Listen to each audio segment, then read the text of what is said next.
Good morning, everyone. My name is Councillor Smith, and I'm chair of this committee. I'd like to welcome you to the Joint Development Control Committee meeting taking place at 10 a.m. on Wednesday, the 19th of October, 2022. Other members of the committee are Councillor Carling, Councillor Pora, no, Councillor Pora is an observer, sorry.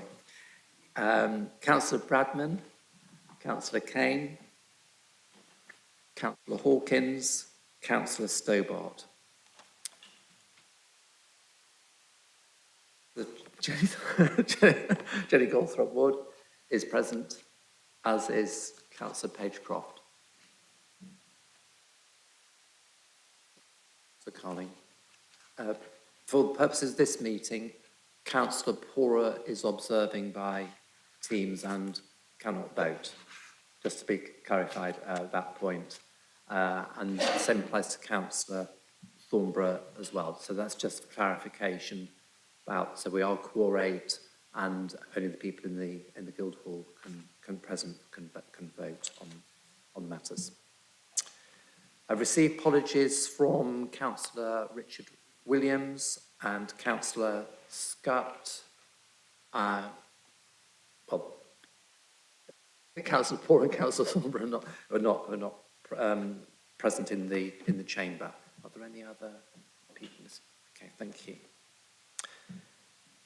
The officers permanently at the table for this meeting are Strategic Sites Delivery Manager Philippa Kelly, Legal Advisor Keith Barber, Committee Manager James Goddard, and the producer Chris Connor.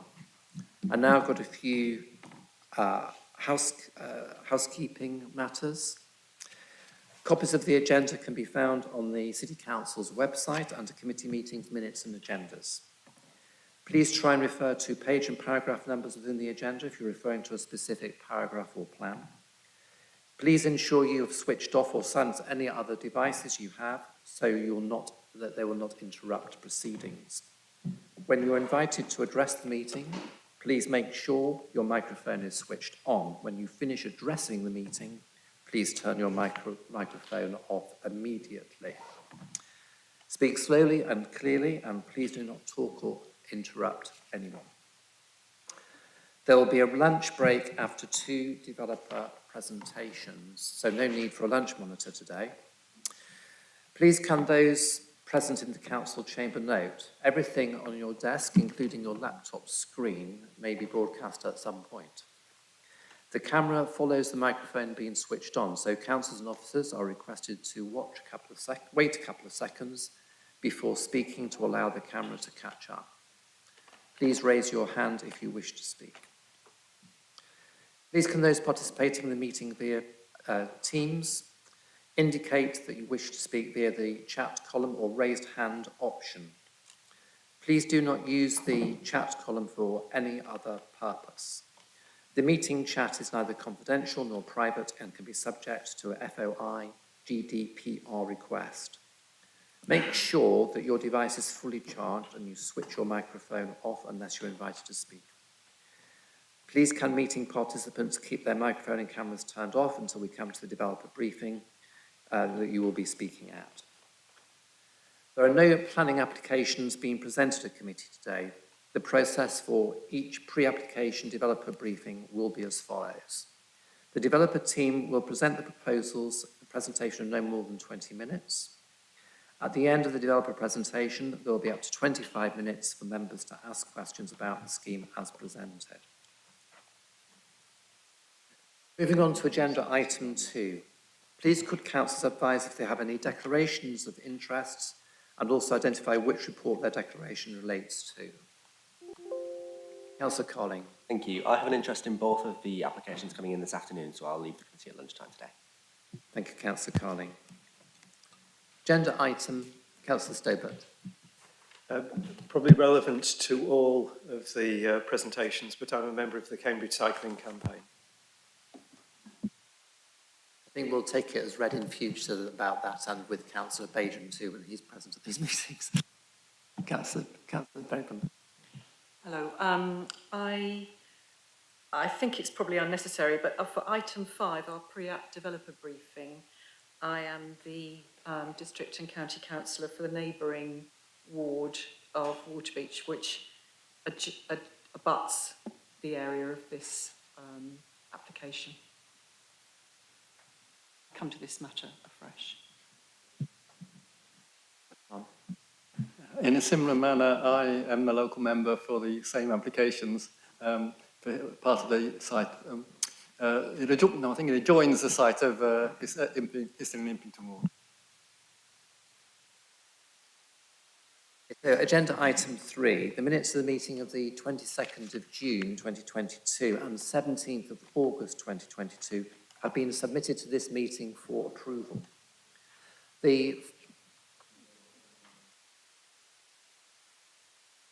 Councillor Bradman. Sorry, Chair, I simply wanted to raise a matter of an omission from the minutes. I'm just about to do that. Which, yeah, exactly. Can you turn your microphone on? Okay. The following additional wording to the 22nd of June 2022 minutes have been proposed on page 4 under item relating to 1/03244/FUL, Cambridge Airport, Newmarket Road, Cambridge. After the second sentence, it reads, a JDCC site visit was held on Monday, the 13th of June 2022. The purpose of the visit was to see the existing H16 radar, to see the proposed H17 radar site, and to observe the H16 radar in operation, and to listen close up and at a distance. If there are any concerns with the minutes, can they be approved?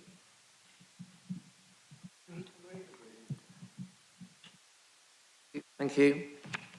So we now move on to agenda item 4, pre-application developer briefing, Reserve Matters 3, land north of Cherry Hinton, Cambridge. Reserve Matters application for appearance, access, landscaping, layout and scale for 355 homes and associated infrastructure as part of the land north of Cherry Hinton master plan, pursuant to condition 2, first reserve matters of outline applications 18/0481/OUT and S/1231/18/OL, as varied by references 22/01966/S173 and 22/01967/S73. Councillor Babin. I'm sorry, Chair. I just wanted to alert you to the fact that we have a second set of minutes to approve, which are the 17th of August.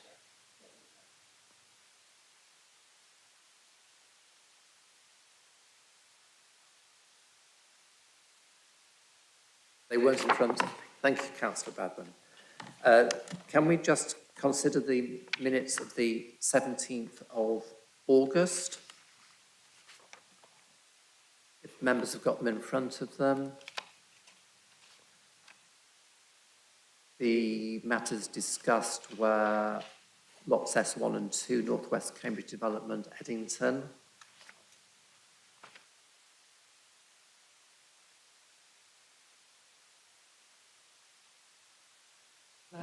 The retention of the Regional Surge Centre at Robinson Way, Addenbrooks. Two section 73 applications land north of Cherry Hinton, Coldham's Lane. The deferred matter relating to the design code. Can those minutes be approved? Agreed. Thank you. So back to agenda item 4. Welcome to the developer representatives, David Fletcher, Ulrich van Eyck and Alexis Butterfield. You have 20 minutes for your presentation. At the end of the presentation, there will be up to 25 minutes for councillors to ask questions.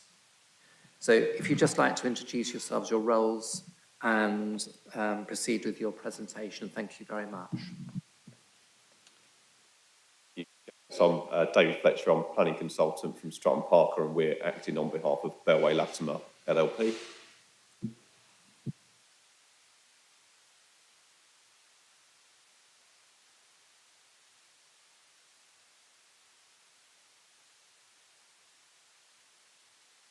Hi, sorry about that. My name's Alexis Butterfield. I'm a partner at Pollard Thomas Edwards, and we are the architects for the scheme and also wrote the design code. Good morning. My name is Ulrich van Eck. I'm the project director for the joint venture between Bellway and Latimer.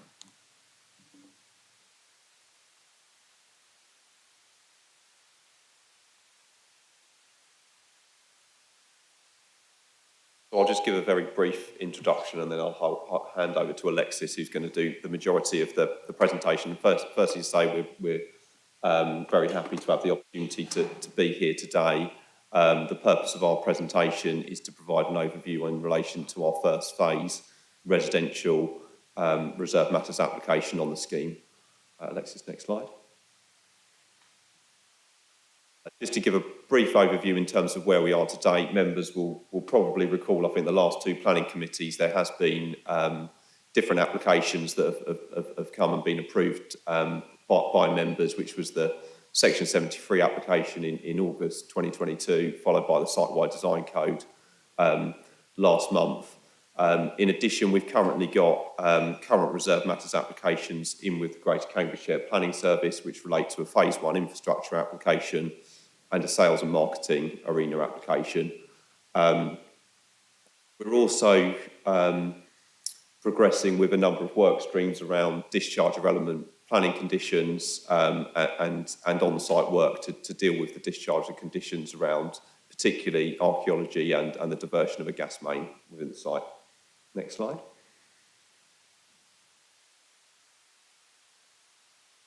This slide just provides a very high-level overview in terms of the outline planning permission, which was an outline planning consent for 1,200 houses, provision for a secondary school and a primary school on the site. I won't go into too much detail on this now, but we can refer back to it at question time if we need to.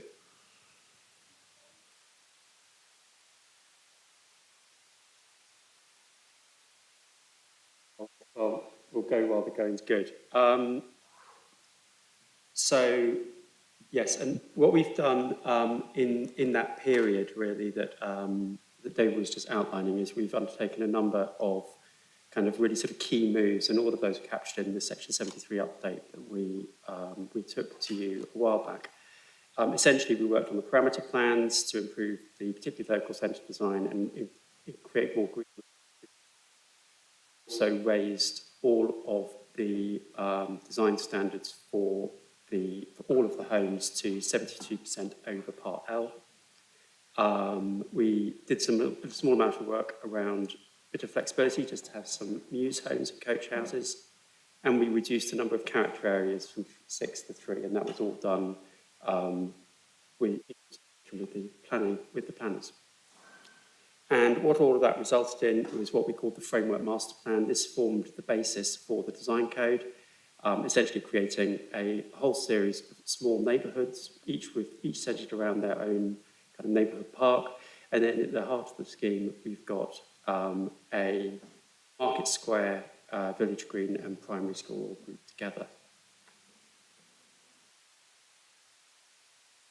The design code was set out from the outset to be an exemplar and to follow the new National Model Design Code 10 Characteristics of a Well-Designed Place, which we felt was a really useful thing to do in the sense it really kind of captures more than just the appearance of buildings, but particularly their environmental performance and how they're going to be managed over their lifetime. And we thought those kinds of things were really useful in a design code.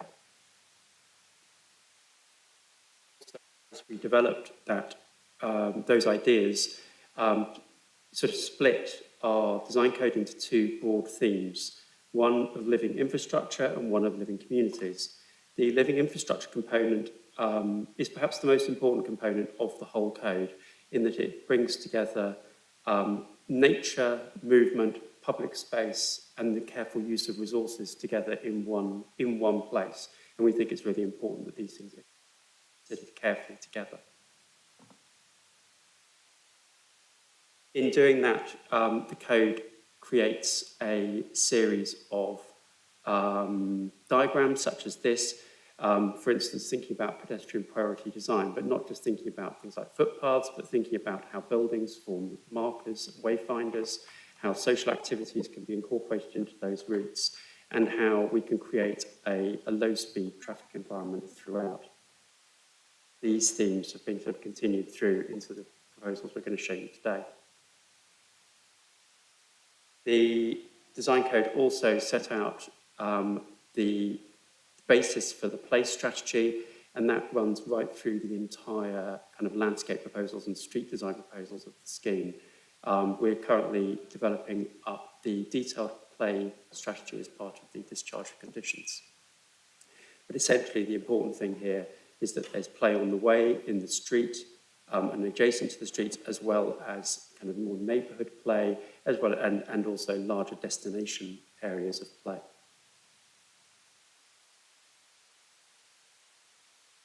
Active travel and promoting walking and cycling has been particularly important for the code, and as I say, with these low-speed streets, and that's something that has continued right through to the current scheme.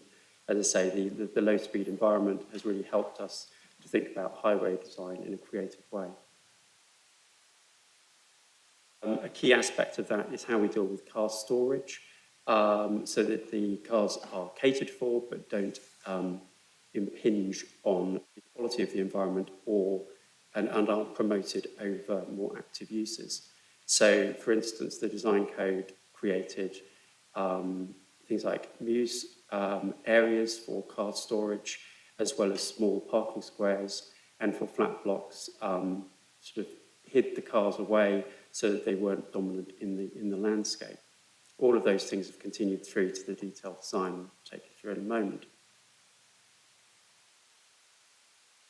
Public space is prioritised by the whole scheme, and that again comes through in RMA 3. The key aspect, I think, of public space for the development is that public space isn't just those big moments, the big green squares and things like that. It also comes across in street design as well, and streets are very much seen as part of the public space. Very important aspect of all of that, and the negotiations were long, was working with both County Highways and the city to understand how the long-term legacy and management of the scheme would develop. And pages that is in the design code is this adoption framework showing the various different sort of interlinked layers of highway authority adoption, city council adoption, and then certain areas left over for a management company. And we've kept broadly to these, but what we have tried to do is increase the number of highway authority roads that are adopted, but without sort of compromising quality of place. The design code sets out a number of character areas, three character areas. Two of those feature in the presentation we're giving today. One of them, the village on the south side of the project, adjacent to Teversham Drift, which is a lower density area with more of agricultural inspired buildings. And then the gateway that's to the north of it, which has a more sort of traditional sort of residential urban environment. The design code gives indications of how those buildings should appear. We used only contemporary designs. We felt that was quite important to be consistent. But here you can see how the rural and agricultural influence is addressed through these projects. And you can see it's sort of quite small footprint buildings with quite steeply pitched roofs, and also obviously surrounded by landscape. The gateway area, the density is higher. We use more terraced house forms. These are particularly influenced by high-quality contemporary schemes in and around Cambridge. And the use of the terraced house as a form is particularly important for this project. When the design code was completed, we also created a compliance document, and here you can see a typical page from it. And essentially what the compliance document does is it sets out all the different musts and shoulds that are listed in the code, but also gives an indication of what should be expected to show that it has been addressed. And this has proved extremely useful in today. Those reserve matters applications it comes as a sort of, it's almost like a sort of a big jigsaw, I suppose, of all the different elements of the project. First of all, the infrastructure, which you can see there in yellow, and then these various different residential parcels that are then created. And where we're going to be looking today at RMA 3, which is this area to the right here. So this is RMA 3, and also incorporates a small area of what is RMA 2, which is just the sales and marketing area for the project. Overall, there are 354 new homes within the RMA 3, essentially comprising 2 of these neighbourhoods. The urban design principles we've used kind of really start with that framework master plan that we created at the design coding stage. And this just shows the setting for our 2 areas, the East Village and the East Gateway neighbourhoods. And as you can see, both kind of parcels of land are surrounded by different forms of green space, and that was a really important part of the project. That sort of access to those green spaces. The next step, I suppose, in our design journey has been to think about how we can create gateways and focal points that lead you from that edge landscape and into the different neighbourhoods. And following those design code principles I was showing you earlier, thinking about how buildings can frame those entrances and the landscape can change around them in the street design. As well as creating green space, it's incredibly important within the code that all of the homes that as many homes as possible overlook those green spaces, and we create sort of really strong frontages and streets that can overlook those and are typically traffic free.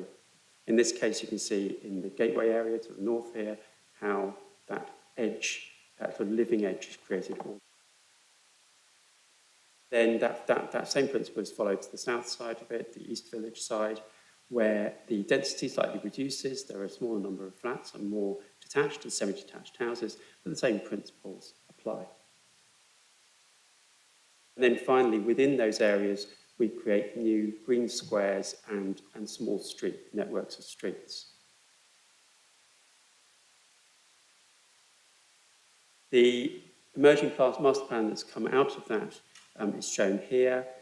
Just to orientate ourselves, my apologies, it's swung around the other way, but here you can see that the East Village, which is to the south of the main access road. Here's Teversham Drift. And then to the north, you can see the gateway area. Both areas are centred on quite large areas of green spaces, and these, together with the sort of traffic-controlled and traffic-free streets that run east to west, here and here, create links then through from South Park and East Park through to the green link of Ridgeway. All of the homes, the street network and all of the homes have been designed so that essentially everyone is either directly facing onto green space or within 1 minute's walk of green space. So there's that real sort of sense of access. And then that really helps us with our play strategy that's emerging, going from play on the way, which is right on your doorstep, and you can see how those sort of green spaces can really help that, through to the neighbourhood, those neighbourhood parks at the centre of each of those neighbourhoods we've just shown you, and then destination play, which will be within the village centre. There's also going to be a trim trail, which will follow essentially that edge landscape all the way around the scheme.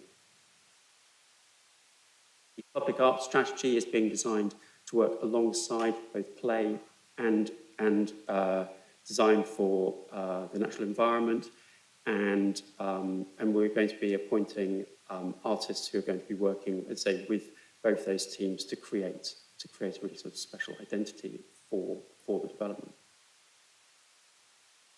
Not all public spaces are large. Sometimes it's really important just to have a small public space that gives a sense of centre and definition to a sort of pocket neighbourhood. In this case, you can see how small squares, which were identified in the design code, then come through into the scheme. Here you see this bird's eye view of one of the small squares. Also incorporate things like spaces for car clubs. The typologies are spread throughout the scheme, but with particular focus on 1 and 2 bed flats where they can have these brown buildings, where they have best access onto public open space, and also where there's high densities within the gateway area. There are 2, 3 and 4 bed houses throughout the project. That mix of homes has also helped us to spread our tenures, and that means that all of the tenures have things like views onto those major neighbourhood parks. We always front on either side with the different tenures, and also have good access onto all the other green spaces. But there's a sort of, I suppose, there's a sort of democracy of space that everyone has that access and views onto those green spaces. And here's a bird's eye view here, just showing how how all those buildings and typologies come together around those green spaces. And what you can see here is we've used the design code to really try to create a varied roof line and a sense of appearance of these various buildings.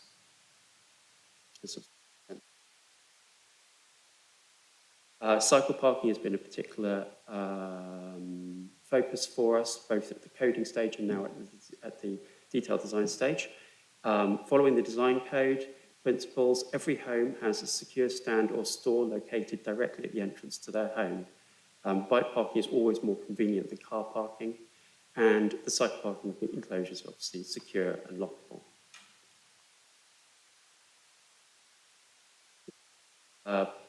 Cycle parking arrangements with apartments follow the same principles. They're located directly adjacent to entrances and are fully secured and naturally lit as well.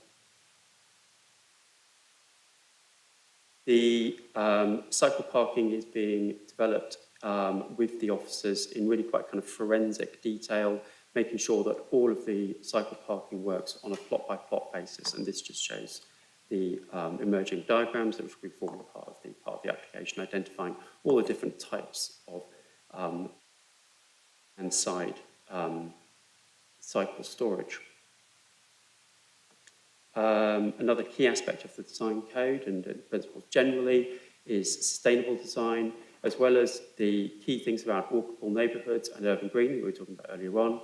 We've also developed the designs using the code, which has meant that we've got a really high proportion of dual aspect homes. We've got 98% of all of the homes on the development are fully dual aspect. They've also all been tested for the new Part O, the overheating regulations, and that sort of very high percentage of dual aspect has really helped us to get that compliance. We're also designing for noise attenuation on those homes facing onto the busy road. So this just gives an impression of how those flatted buildings work, and essentially what they show is how we're really trying to think about how the apartments can integrate into the street scene. And again, that was a really important part of the design coding principles. You'll see how also we use different roof forms, things like that, to start to break down the scale of those buildings. And then this sort of this bird's eye view here just shows how we've done that.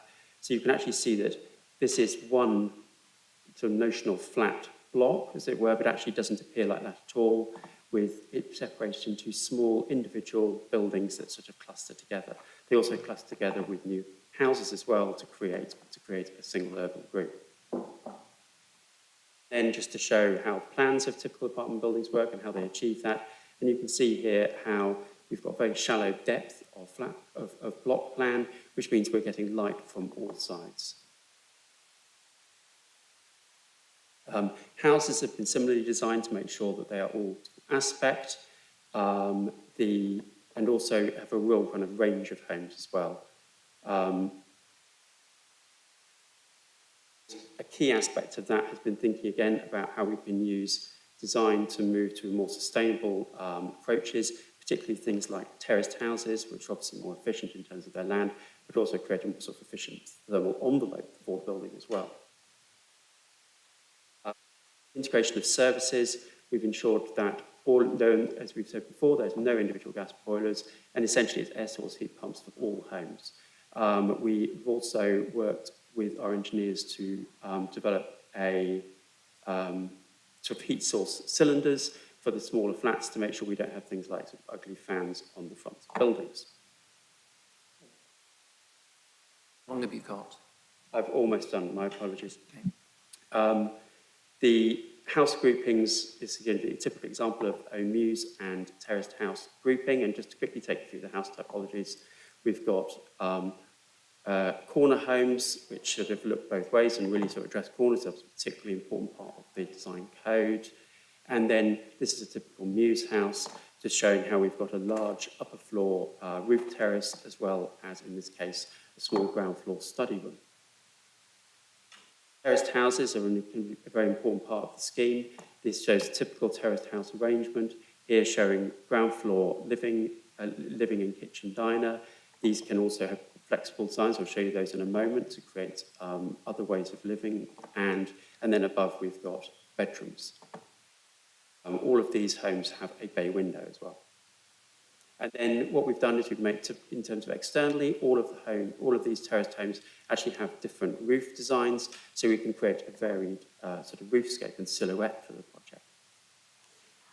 The terraced homes are also customizable, so you can see here how one terraced house can actually have a whole range of different designs, including separate kitchen, dining, and living spaces, upper floor living spaces, and study spaces, and home working spaces. Car parking is located generally on plot and off the street, so that it doesn't impinge on the urban design quality, with then a few small parking squares which provide things like car club spaces. And with the refuse team to develop the surfacing strategy to ensure that it doesn't dominate the development. And that also then has helped us to develop our stewardship designs, saying how we've got the Highway Authority adopted areas have increased since the design code stage, but all the other principles have been maintained. And then just quickly some views showing how those designs are developing. This is just one of the views within the village character area, looking towards the first of the neighbourhood parks. One of the new streets and lanes. This is actually looking through character area. And then one of the neighbourhood kind of green spaces that link right through between, in this case, the South Park and the Ridgeway. And this is a view of one of the views of the Ridgeway, just showing how a terrace of houses overlook and address onto a completely green space, which also includes the major cycle routes, and those take you up to the new secondary school. And I'm finished. My apologies for taking a bit too long. Thank you very much for your presentation. So at this point, we've got 25 minutes for members to ask questions, seek clarification on the presentation. I just have to remind you at this point about predetermination. So please don't express any opinions on the presentation proposals, and to suggest or imply that you have a closed mind. It's better to simply ask questions, or maybe even express a concern, but I think that's as far as it should go. Councillor Hawkins.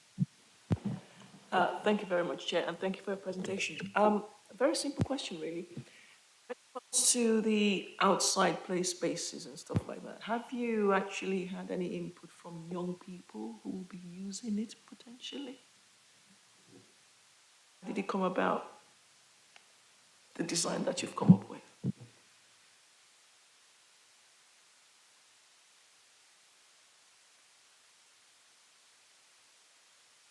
Sorry, good question. And one point we didn't cover in our presentation was actually the extensive public engagement that we have done with a range of different groups. We've done 2 separate month-long public consultations. We did which included a letter drop to over 10,000 houses, which included on this scheme. We actually had a meeting on Monday actually of this week with an older persons group, specifically to talk about some of the issues, older people around accessibility and other issues. I mean, that was attended by 40 people actually on Monday, so we got really good feedback from that, which we're taking on board. Councillor Braddon, and then it's going to be Councillor Thornborough and Pagecroft. So I have a series of questions. Would you prefer me to ask them all at once and then you can go through them? I'll ask them succinctly. So the first one is, I'm pleased to see that the proportion of adoptable roads has increased, and I wondered if you were seeking to increase that any further. The second one is, have you ensured that the parking spaces are big enough to allow a car to park and the garage door to be opened if there's a garage door behind it? That would be to avoid the risk of a car overhanging the pavement. The third one is the land art as play space image you showed us with the grass. And I just wondered whether you thought the grass would survive, the grass on humps, whether that would actually survive and how robust that design would be if you were actually planning to use that design. The fourth one is, I'm pleased to hear the proportion of dual aspect apartments, and I just wondered whether you could make that last 2% dual aspect in some way. And that's it. Thank you very much.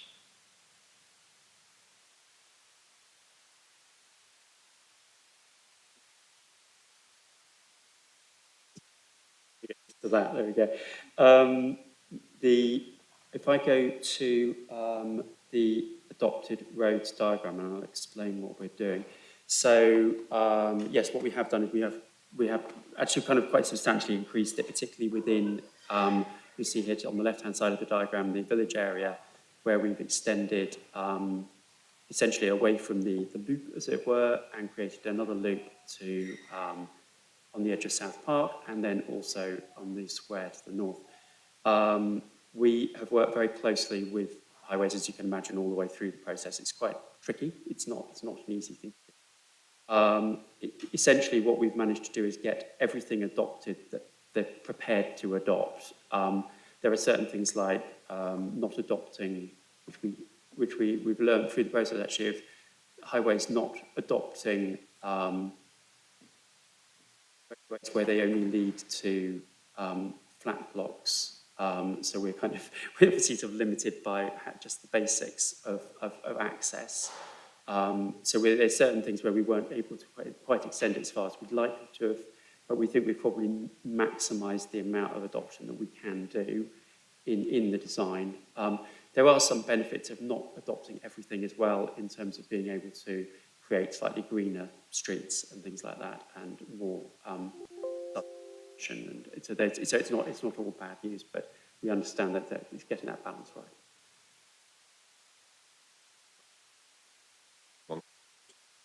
Yes, I think really good point. We have had discussions already with your planning officers and urban design team about provision for roller shutter doors, where we're very alive to that issue, and I think it's Absolutely.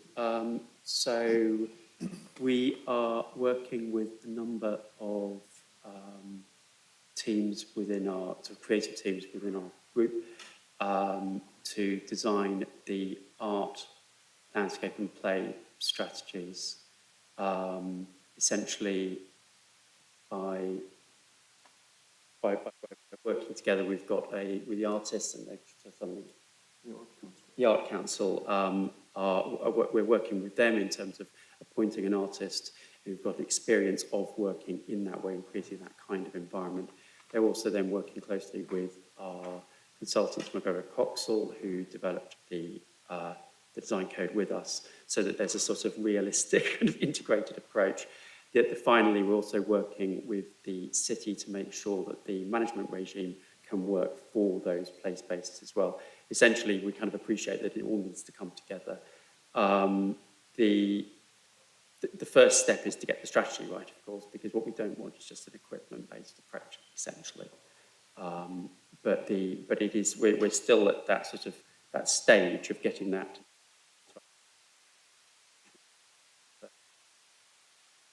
in our mind, and actually the design code helps us to sort of reiterate that. Oh yes, I'd love to. It's just one of those things that we've worked out very, very hard to get to that point. What we have done is make sure that the final 2% are only for the smallest homes, so it's only 1 bed flat, and also that they're shallow in depth. You know how you get those very deep plans where no light will ever penetrate to the back. What we've done is we've made it about half the depth of those sort of usual plan layouts, so that you've got much more space for openings and windows, and they're not having to light too deeply into the plan, but that's probably the best we can do. Thank you very much. And could you reassure me that the remaining single aspect apartments are not ones, or could you clarify whether they have the noise attenuation? Because it would be a shame if those single aspect properties were ones which also had windows that couldn't open, for example, because of noise attenuation. I'm pretty sure that we've made sure that we haven't got any on those elevations, because I completely agree. Thank you very much, Chair. So I'm just going to remind you of the order I'm taking the questions in. So Councillor Thornborough, Councillor Page-Croft, Councillor Stobart, Councillor Carling, Councillor Gawthorpe-Wood, Councillor Fane. I think Councillor Smith might have another question. Okay, so I think the thing is that we're going to try and stick to the time, so it's just going to be one iteration. Okay. Councillor Thornborough, please. Can you hear me? Oh, yeah. Thank you. I just want to say thank you for the presentation. It was very interesting the way the ideas relate back to the design code. That was helpful. And I also thought it was very helpful actually making certain statements that this committee are concerned about. For example, the design of the bike sheds and the locations and the dual aspect as also already been picked up. But another point that we like to know about is where post boxes are for blocks of flats to do with regard to accessibility. So again, maybe in going forward, that's something you could consider letting us know. So I agree with Councillor Hawkins about the play strategy for older children and young adults. And I see that you've got a trim trail, but I wondered if whether there is a focus on providing something for them. So, for example, I know that there's a very keen cycling group in and around Cambridge, and I don't know whether the trim trail could accommodate that going forward. We've got lessons from previous new communities where allotments and growing spaces can help bring people together. And I see that the allotment is next to the East Village, and I wondered when that would be delivered. I don't know if the delivery of these spaces has been agreed yet. And also in some of the new allotments have small community buildings. I wondered if that may not be relevant because it's actually not part of this red line, but it may be something for you to consider. I like the way you talked about, I think, the living infrastructure or sustainable infrastructure. And I noticed that, and you talked about the whole life of the buildings. I notice it's a lot of bricks, which is not necessarily, if it's going to be very good for carbon, we need to consider how to reuse the bricks at the end, and whether that's maybe again a level of about specification of mortar. But is that possible to be considered? And water use, I notice you did say low use water, but can you say whether each flat will be metered or at least be able to measure their water use? And is there a way to design so that the toilets can be flushed with grey or recycled water, but also obviously supplemented with mains water? Is the water efficiency considered to that extent, or is that really not, you can't do that here? But thank you very much.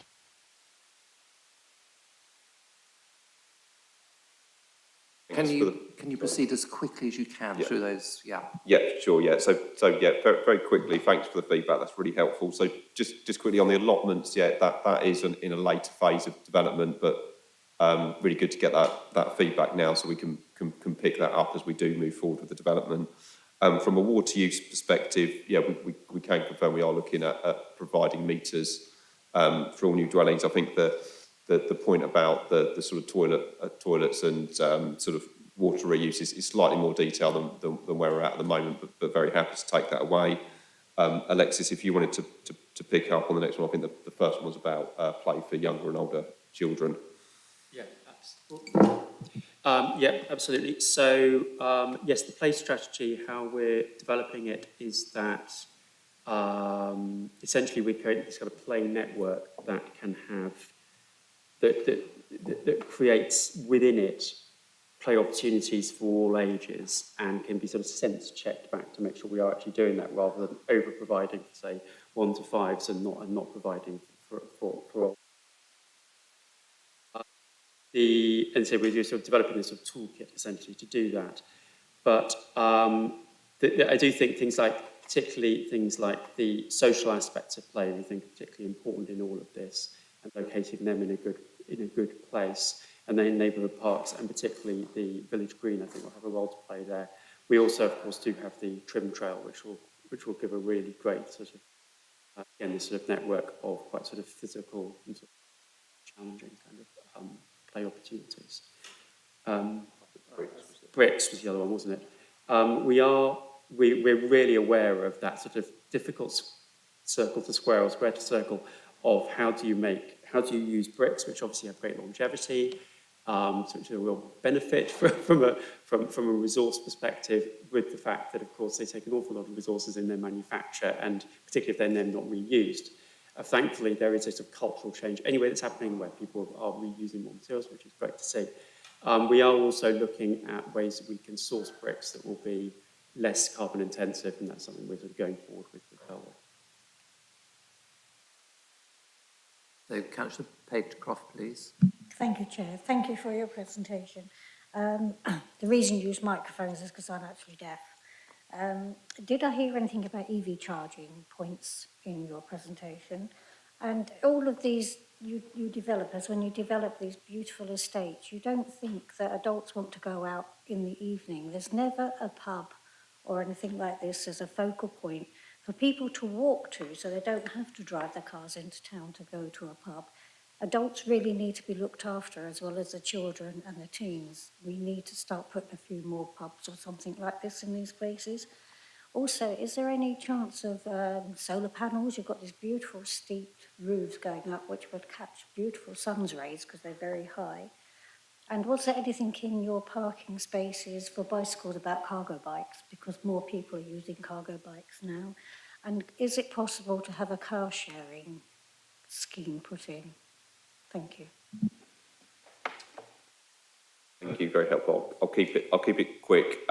So if I just pick up the solar panels point. So unfortunately, because of our proximity to Cambridge Airport, we've been told we're not allowed to have solar panels due to issues around glint and glare. So our strategy is air source heat pumps for all dwellings. Alexis, do you want to pick up EV charging as a? Absolutely. So EV. Every home has an EV charging point fitted. and we also have cargo bike stalls, particularly for all the flats, which is where it gets more difficult. Finally, we do have also within those kind of squares that we're creating, shared parking areas where you can have things like car clubs. Sorry, I think last one you just asked about was provision for a pub.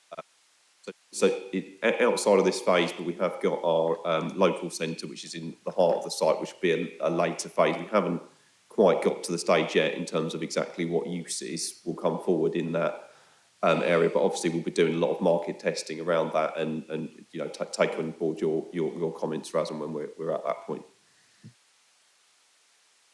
Councillor Carling.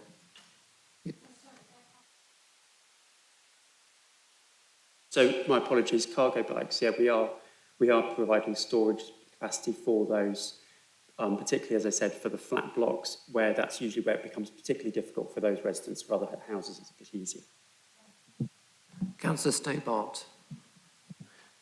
Thank you, Chair. So I'll be brief.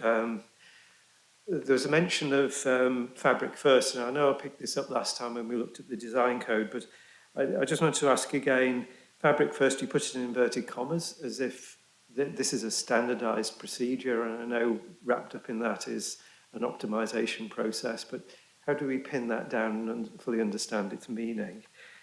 Secondly, on heat pumps, you talked about a unit per property, but these properties are quite closely clustered, and is it possible then to have a kind of a plant approach to this where perhaps several properties would be served by one system?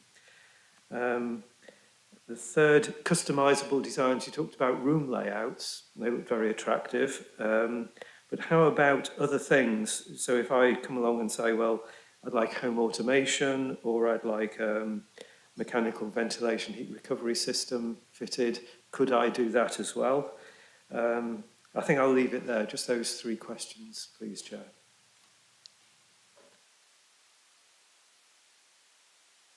So I'll just do the last point first. I think that's really interesting, actually, about the customisable homes and being able to offer those other kind of, particularly around, essentially around kit, essentially, isn't it? About how we can incorporate those. But there's no reason why I don't think that can be looked at. Yes, some of the properties will have mechanical ventilation, but they'll very much, you will be very much be able to install the home automation system into any of these properties. And then just to cover the air source heat pump issue, we did look at a number of different approaches, whether that's combined sort of networked designs or individual. Because of the low densities that we're working in this area, those sort of more network designs just don't really stack up. So the code sets out how air source heat pumps are still incorporated, so they don't sort of intrude onto street scene and onto the private amenity space and things like that. Yeah, that's how we ended up working.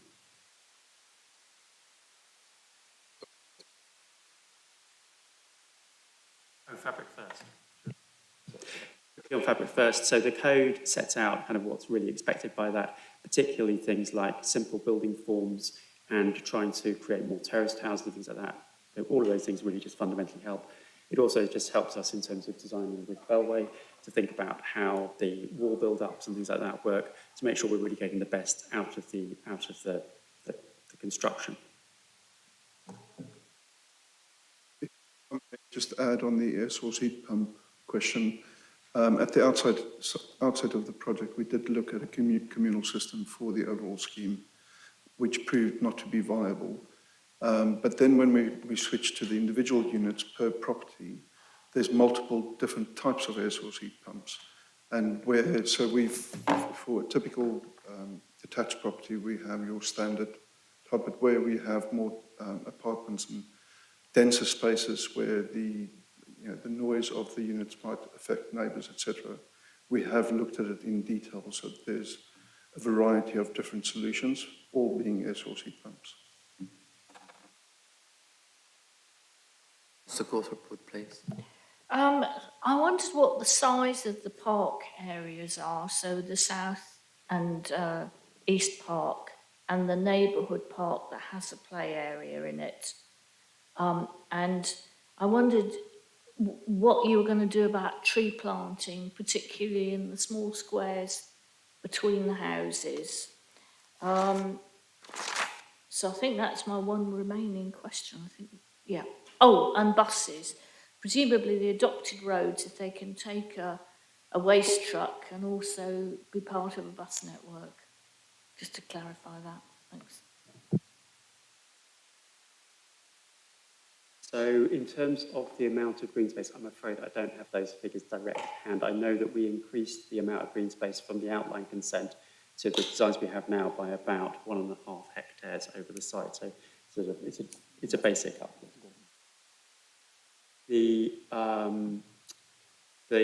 In terms of the tree planting, one of the reasons why we have the adoption and management strategies that we have is so that we can get those trees in, we can get them in quite early, and that they can be maintained.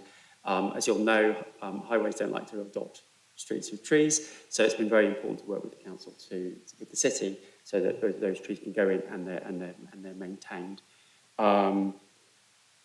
The buses, yeah, the streets have all been designed to take buses, both the primary street and also the street that takes you up to the secondary school, and bus stops are included as well.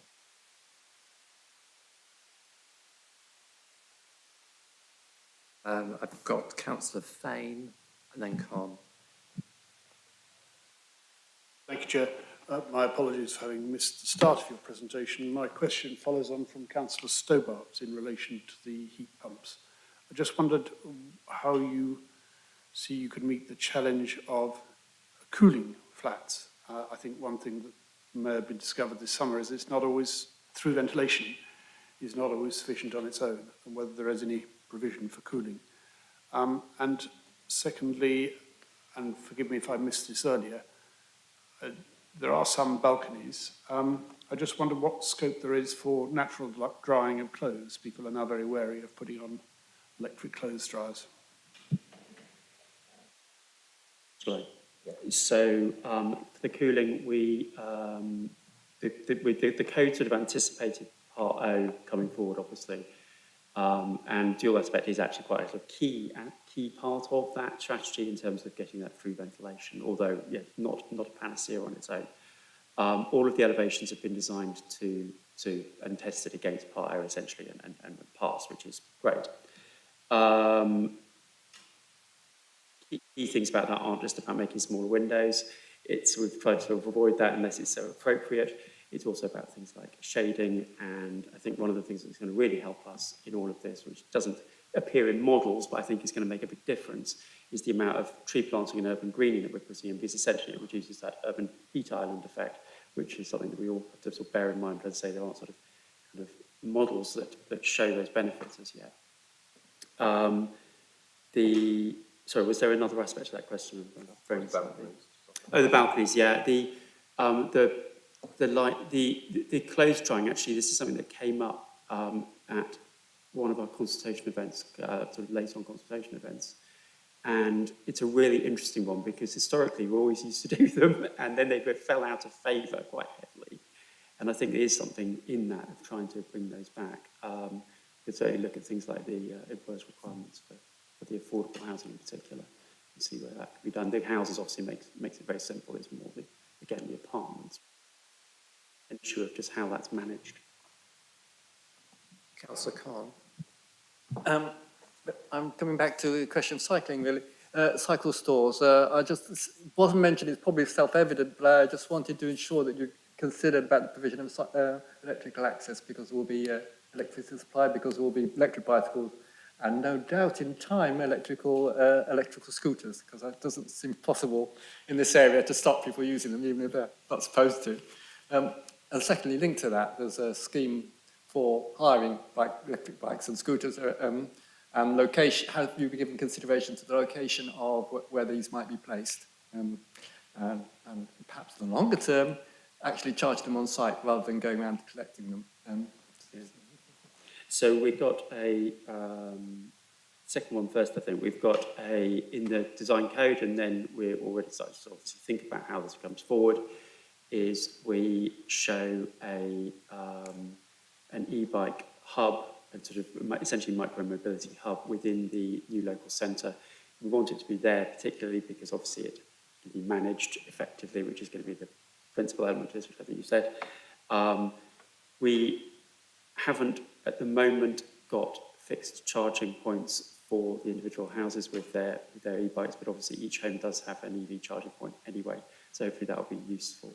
And we have to see as it goes forward, I suppose, how the take-up. Well, simply providing a 30-amp socket in each of the cycle stores would be a useful thing to do. Probably would, yeah. Thank you. I've got 7 points, but there is only a minute left of the 25-minute session. So these are just really for recording. The first one relates to legacy stewardship, and there's quite an extensive area of the development that won't be adopted, and that will ultimately translate into management by a private company with a service charge. I think what we are concerned about is how those management companies are established and the way in which the fee payers, the management of the service charge payers, have degrees of transparency and involvement in the future management arrangements. And I think it would be very helpful to have further discussions outside this meeting about a model which does give accountability and transparency in those arrangements. We'd like to see them designed out, but I appreciate that that isn't possible, and there are for very good reasons why it isn't possible. But I think that this is a concern from residents of existing schemes, and we really do need to make steps to improve on this and get an exemplary model in front of us. The second ones I noticed are a few flat roofs. Could they have green roofs? I noted that you're not installing PVs, but could you make efforts to make them retrofit ready for PVs, because the airport won't be there as long as the houses, but climate change will be, and the need for renewable energy will be, and it's becoming increasingly viable. There's an issue about the pepper potting. I noticed the affordable houses, social houses concentrated in the multi-storey apartment blocks, which just needs to be looked at. The play area phasing, again from previous experience, we know how vital it is for the play areas to be there from very early stages of the scheme. It's good for everybody's sanity. I don't know whether we've covered the letterbox issue. Please no letterboxes where the letterbox is on the right on the floor. It's very bad for the health of the post workers and those councillors who go leafleting. And I think when we look ahead, it's really going to be about questions of departures from the design code. Obviously the design code sets out, as you've said, a good framework for the development. So thank you for your presentation. Most welcome contribution to the development process, appreciated by everybody in the committee. Councillor Brandon, you're going to have the last word?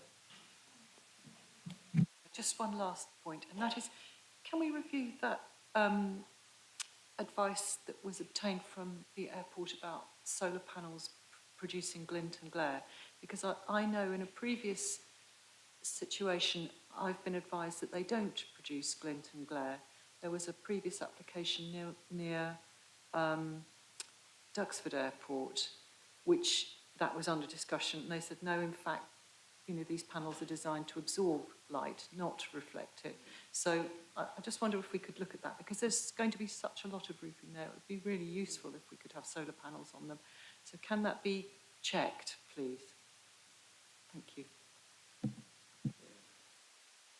Example of the wisdom of crowds that you get at this committee. So thank you for that, Councillor Brandon. Yeah, no, thank you. That's been really helpful today, and really appreciate all the questions we've got from members. And obviously, we'll take that away and look forward to hopefully being back here again sometime in the near future. Very much, gentlemen, thank you.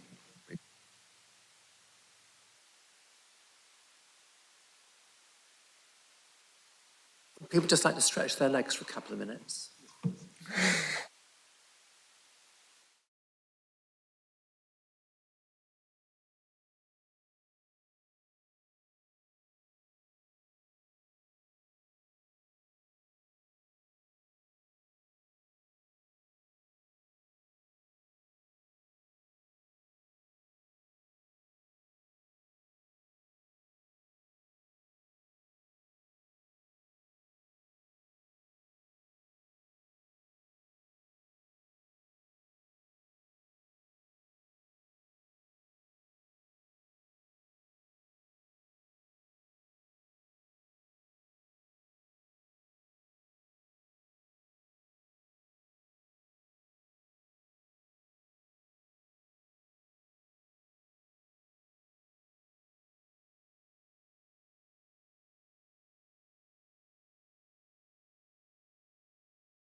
So agenda item 5, this is the pre-application developer briefing, Cambridge Operational Hub, 59, 68 and 72 Cowley Road, Cambridge, CB40DN. Part demolition of existing buildings and construction of a building stroke extensions for use as an operational hub, associated access, parking, landscape and all associated infrastructure. The case officer is Guy Wilson. The developer representative is Will Nichols. Welcome, Will. You have 20 minutes to make your presentation. At the end of the presentation, there will be up to 25 minutes for councillors to ask questions. So if you'd like to proceed, thank you.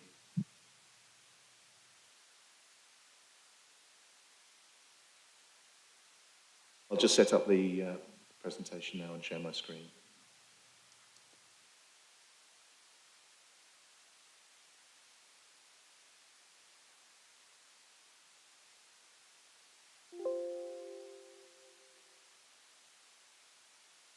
I'll see that. Thank you, Chairman. So, yeah, my name's Will Nichols, and thanks for taking the time to listen to me this morning. I'm a planning director at Lampro, working with Cambridge City Council on the delivery of this important project for the city. At the end, there's an email address that I'll share at the end of this presentation if any of you want to get in touch with the team directly. And there'll be an answer session at the end. So, yeah, why do we need to relocate? The current depot is the former Cowley Road Park and Ride site, and as many of you will know, the depot moved in 2017 from the historical site on Mill Road, which is now being delivered for affordable housing by the Cambridge Investment Partnership, to the current site, which only has a temporary permission. Planning permission actually was granted by this committee earlier this year. It has a permission until 2026. The site needs to move as Anglian Water are expected to need to lay a large water pipe for the early stages of the delivery of the proposed North East Cambridge development. And obviously when that happens, this site needs to move. Well, so for information on the plan taken on the screen in front of you from the North East Cambridge Area Action Plan, the site is located in the area shaded brown, which is identified for light industrial storage and distribution, and the proposed operational hub has been confirmed by the planners at the Greater Cambridge Shared Planning Service as being a suitable and appropriate use within that brown parcel of land. So, why the name change from depot to operational hub? Well, the new site will be quite different from the existing depot. As many of you will be aware, the City Council, probably all of you will be aware, the City Council is promoting a one council ethos, which essentially means mixing operational and office-based teams, particularly across the shared welfare spaces, and ensuring that all council employees have the same access to high-quality working environments, which isn't currently the case at the depot in a series of porta cabins and other buildings. The proposal will see the reuse of existing buildings and the construction of some new build elements with a focus on reducing environmental impact and helping meet the City Council's net zero carbon targets. There'll also be a review of the entire council fleet, away from using fossil fuels to electric fleets. In other words, there'll be a few larger vehicles that may need to run on alternative things like hydrogen, but predominantly the fleet will be entirely electric. Furthermore, the waste function is going to move off-site to Waterbeach as it's not considered to be a compatible use to the proposed North East Area Cambridge plan when it comes on site. So, what are the new site requirements? Well, initially, these were the sort of parameters we started from. It was to design a site that designed life of 25 years plus. The aim actually is 50 years really in practice and a permanent site. It will be a shared space, as we said, for Cambridge City Council's operational activities. Will include meeting rooms, flexible office space, and a secondary emergency hub for emergency planning in the event of issues like flooding and the like. It needs to be located in an accessible location within the city and ideally accessible to a range of transport modes, as well as having good access for those with disabilities. They also have to have space for the council's mixed-use fleet, including maintenance and washdown, as well as having storage and garages and things for lawnmowers and other things like that. So that was the sort of brief. To start with, and I was asked to sort of give a bit of detail about the site search process that we went through.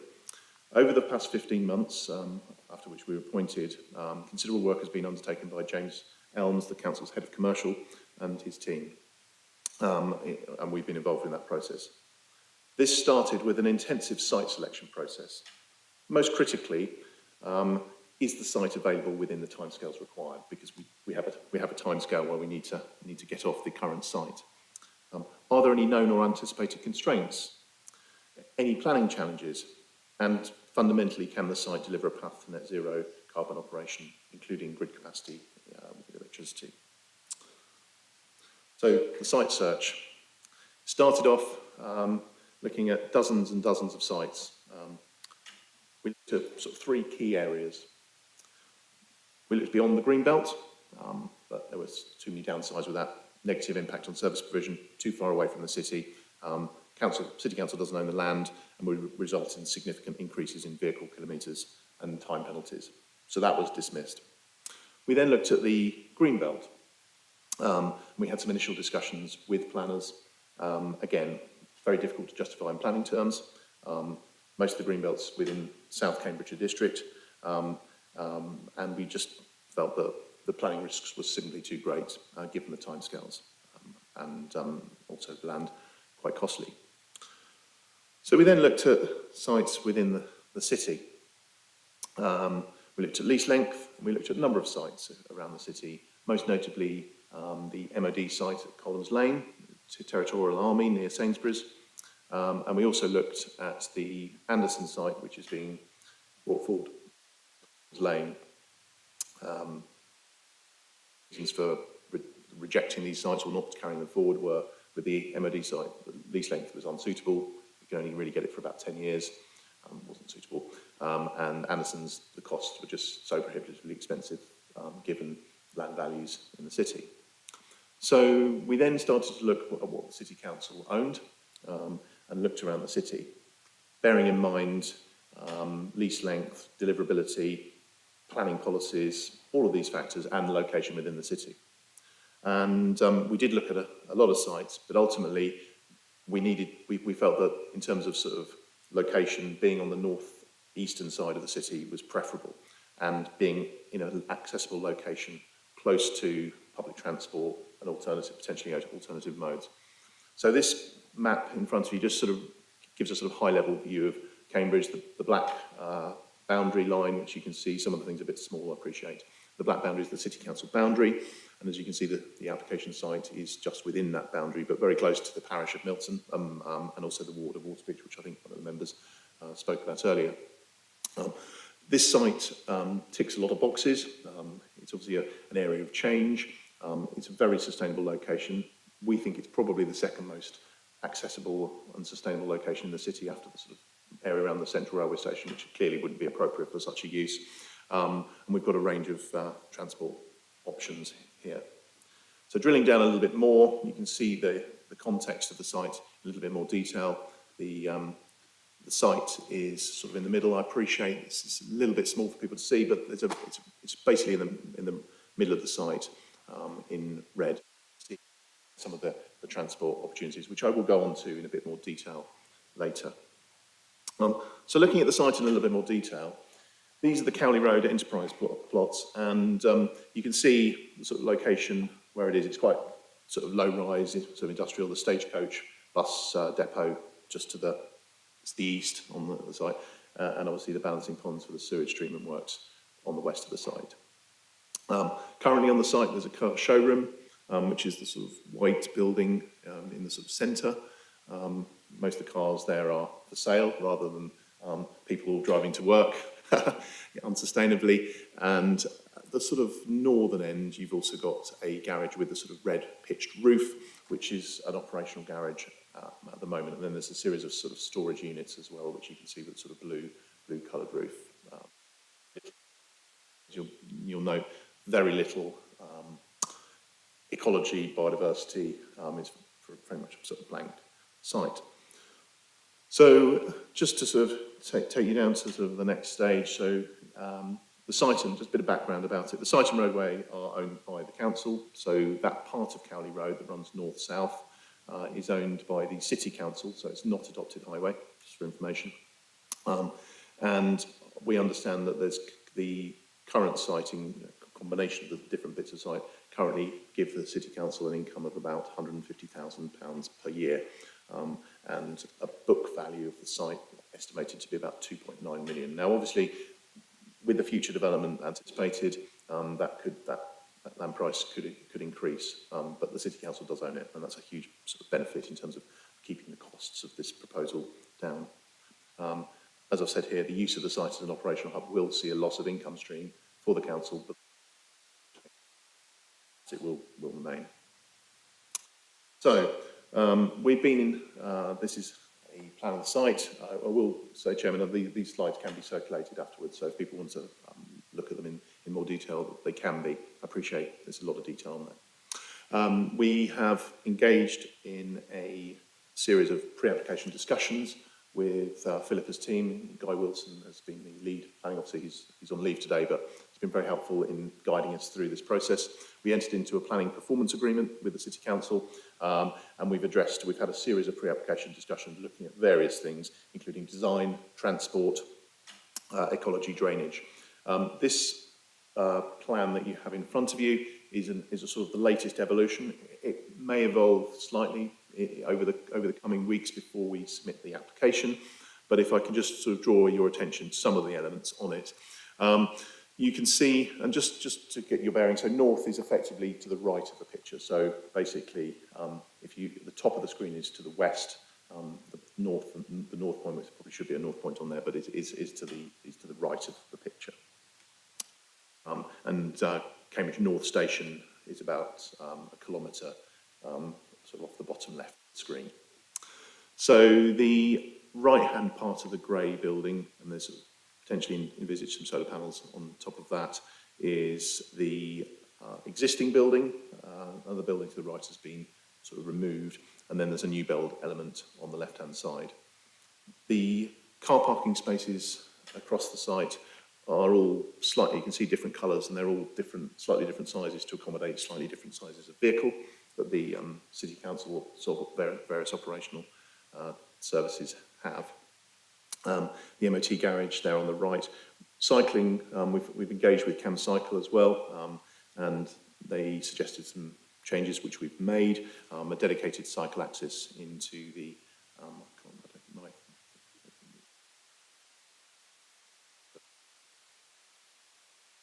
so there's a pedestrian access on the left-hand side with the sort of zebra crossing, and then to the right-hand side of that there's a dedicated cycle access which would have a drop curb, so that cyclists and pedestrians and people with disabilities are separated from the main vehicular traffic which comes.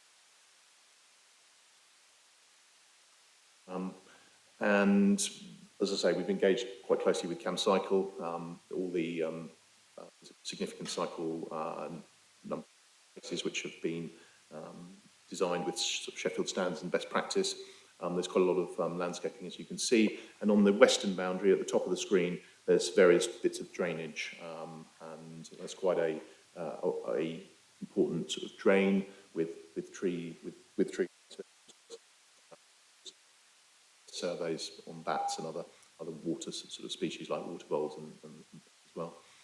In the top right hand corner of the screen, which is the northwest of the site, there's a washdown area, drive-through washdown area, with sort of circular route which allows you to look at things. And I think, I'm pretty sure when we have the questions at the end, I might go back to this particular slide because it seems like a good one for people to make sort of comments on. So, in terms of internal space, again, appreciate quite small. See on the right hand side some thoughts about sort of the look of the building to what's there at the moment. The ground floor buildings include storerooms, workshops, some meeting rooms, and an atrium and communal areas. And one of the aims, again, we talked about at the beginning, was the one council approach, which the intention being that operational staff and office workers will be able to mix in that environment, which office workers don't really go down to the depot as it stands, and many of the operational staff don't tend to kind of come down to the house in great numbers. So it's about sort of building those links between different departments within the council. And here's the first floor of the building. Some voids on the existing part of the building. Just to remind you, the bit on the left-hand side of the screen, which is to the south of the site, is the new build element. And you can see some flexible space meeting rooms with bifold doors to enable different size meeting rooms, various pods, and some images on the right-hand side, just give you an idea about how some of those spaces could look. Again, a significant upgrade on the facilities that operational staff have at the moment. And then this building on the right is essentially the garage building, which would have office space, secondary emergency control room, meeting rooms, and a main building on the first floor as well. So they're being retained. Part of the reason for retaining those was to capture some of that embodied carbon and not essentially waste energy by knocking things down, only to have to rebuild them. So it's quite an intensive use of the site. Just to give you a little bit of an idea about the sizes of respective sites, the former Mill Road Depot was about 6 acres, which relates to about 2.4 hectares per metric. The current site on Cowley Road, the former Park and Ride site before it moved to Milton about 12 or so years ago, is about 4 acres, which is about 1.4 hectares. And then the current site that we're moving to is just 2 acres, about 0.8 hectares. So a significant intensification of the site, and that's really focused the mind. So I mentioned earlier travel options, and one of the reasons for choosing the site was the existing connections. I'll come on to some of the proposed extensions, but just some key figures here. The Milton Park and Ride, which you can see on the plan in front of you, shown in red in the northwest, is the existing Milton Park Ride. We calculated it was about a 14-minute cycle ride, and it avoids the A14 via the Jane Costin Bridge, which links into Milton and Tesco. There's a Park and Ride bus stop on Milton Road, opposite the Science Park, which you can see with the sort of 2 green dots opposite one another. Cambridge North Station shown at the bottom there in purple, and there's obviously a guided bus stop there as well. And the City 2 bus currently is about 6 minutes, and that's the other green dot that you have in front of you. Also, I should just mention the Chisholm Trail, which is I actually used for the first time at the weekend, an excellent new link linking this area to the sort of Abbey area of the city. Just off the screen at the bottom, but again provides a cycling and walking option for people as well, and people in wheelchairs. Proposals for the area include improved connections to Water Beach Greenway coming on stream. That's the yellow route, dotted line through there, and you can see the guided busway there as well. And of course, many of you will be aware of the current proposals from the Greater Cambridge Partnership for significant increases in bus provision AM to across the city and through the Greater Cambridge help, because broadly speaking, most of the current employees tend to arrive before most public, that those opportunities for modal shift are somewhat limited as it stands.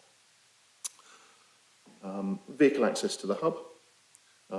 We envisage no net changes vehicle trips on Milton Road. The advantage of this site as well is it comes out in exactly the same place onto Milton Road.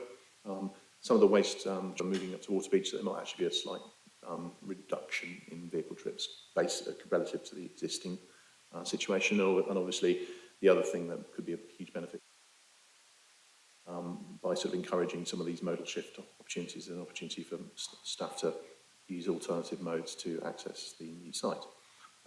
Vast majority of the trips, as you said, are outside the peak, so you know that part of the city, as many people who know it will be aware, around the science park can get quite busy in the morning and evening peaks. A lot of people obviously coming off the science park and the business parks in that area. And vehicle parking will be broadly limited to operational vehicles, and staff car parking only for those who start work before public transport. And obviously, with those potential improvements, that situation may improve in due course. An element of this has been the public engagement, and considerable engagement has been undertaken with staff and the general public. We held a public exhibition in the Trinity Centre on the Science Park a few weeks ago. Actually, interestingly, we had relatively, although it was widely advertised, we had relatively limited numbers of people attending that event.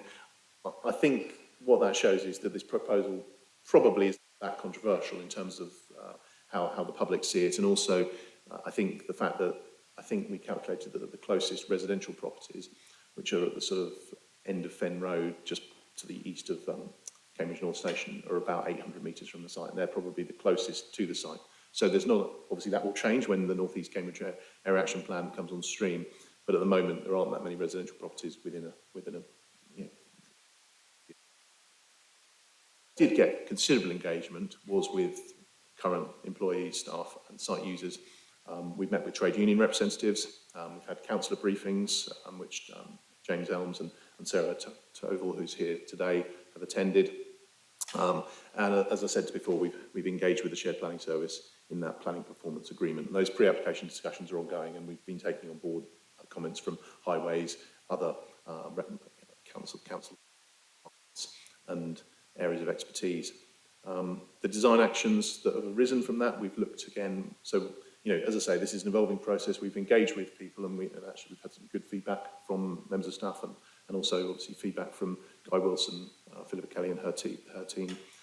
So we looked at kind of greater flexibility, office space and meeting rooms, consideration of noise pollution from reversing vehicles by reducing there's different sounds that one can use so that the noise is less but still warns people of reversing vehicles, which I never knew about, and then layout numbers and location of toilets and showers within the building, also things that have evolved as we've had those discussions. One of the things that we also had sort of got feedback from in terms of travel actions is that we recognise that as part of this and part of the travel planning, we need to signpost travel options, so make staff and your colleagues aware of what alternatives currently exist. Other things such as cycle to work schemes, public transport. I think there's a 10% discount for rail use and all those sorts of things. And actually, some people that we spoke to weren't actually aware of existing rail services that actually link quite well to the station. So it's about letting people know of those options and there's potential for modal shift that are there. And also supporting staff to install EV chargers at home, so that when they do take those vehicles home, they have that opportunity to charge their vehicles at home. Yeah, this is, I'm pretty sure I'm probably up to my 20 minutes. This is the last slide, yeah. Shall I just run through this very quickly? So this is quite an important one. Next steps. Submission of full planning application anticipated either at the very end of this year or realistically probably very early in 2023. This is a question probably for Philippa's team, but we're hoping that planning determination might be early summer in 2023. Then we've got to procure the developer for the build, which we look to do in summer 2023, with the tender commencing on the 6th of October 2023. We then appoint the contractor in early 2024, start on site in early 2024, with the 2025. The good thing is obviously we have that extended time on the existing site up to the end of 2026, so there can be a phased transition. It's not sort of, one doesn't one day and be on this new site the next. There's a phased transition. But the aim is to have left Cowley Road by the summer of 2025. Sorry for going over the time, but here there's questions as well. Okay. Thank you very much for the presentation and obviously all the work that's been undertaken to bring this development proposal forward. So we've now got 25 minutes for presentations. I just have to remind the committee again, kind of following the break, about predetermination. So please limit your your questions, just the questions and concerns. You know the drill. Okay, so if you just keep your hands up, I'll take this in the order I see them. Okay, so.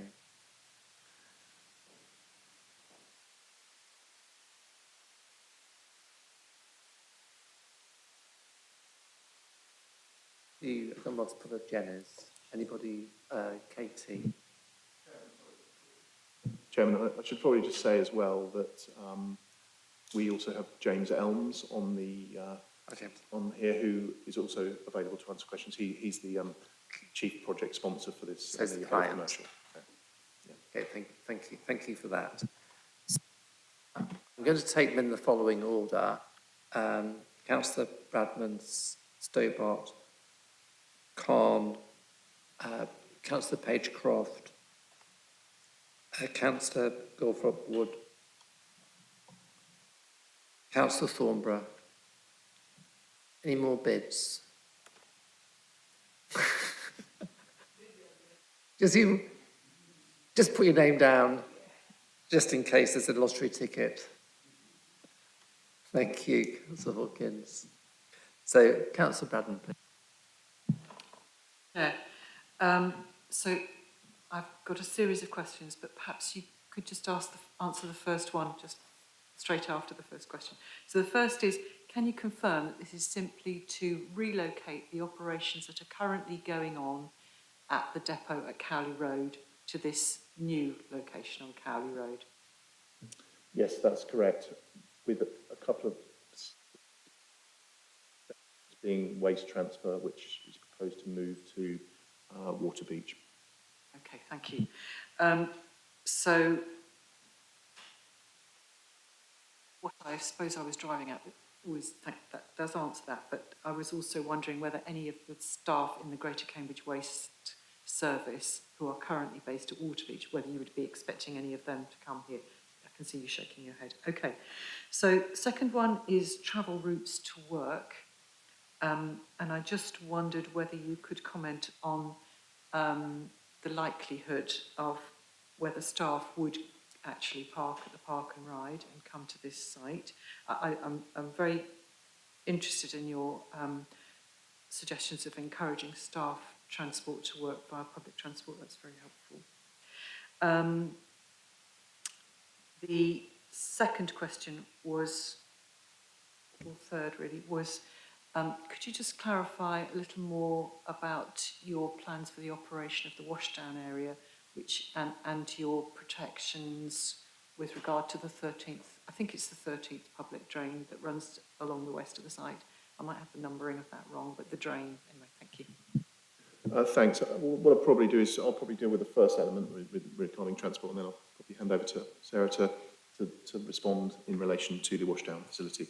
So in terms of the travel options, as part of the planning application, as some you may be aware, we'll be required to prepare a travel plan, and within that travel plan there will be certain things that we will need to address. So there are lots of things that can be done, but that sort of, I think one of the key things is actually making staff aware of the alternatives that are available and are offer.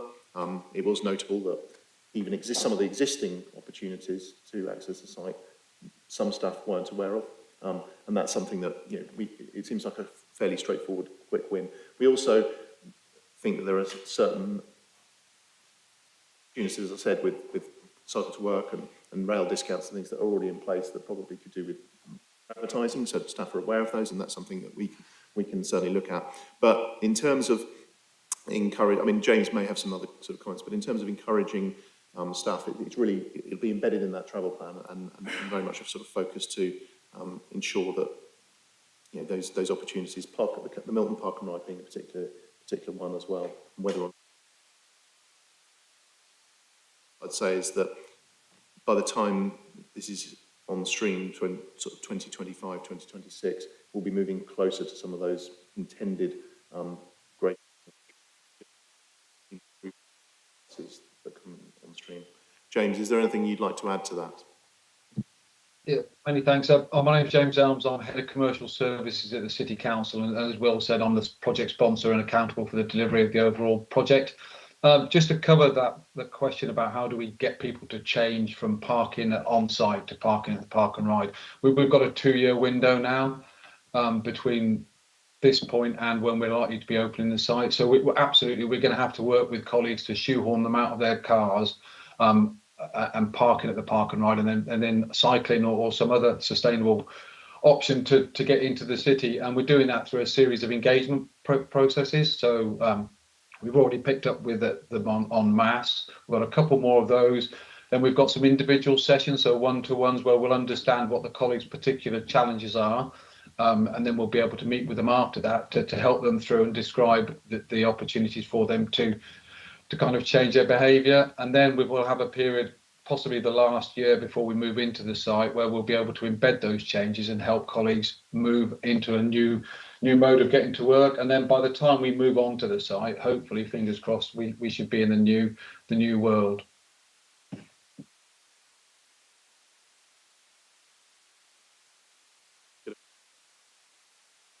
You're going to just talk about the washdown as well.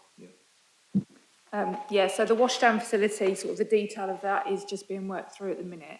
Because of the nature of the work on site, a washdown is quite key to the vehicles and the management of the fleet, particularly things like street cleansing and street sweepers.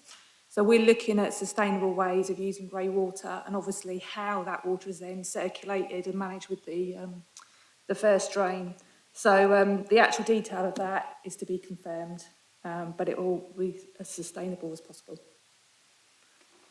And if I may, Chair, I would remind, I'm sure you're aware that that drain actually leads through and into the river, ultimately, of course.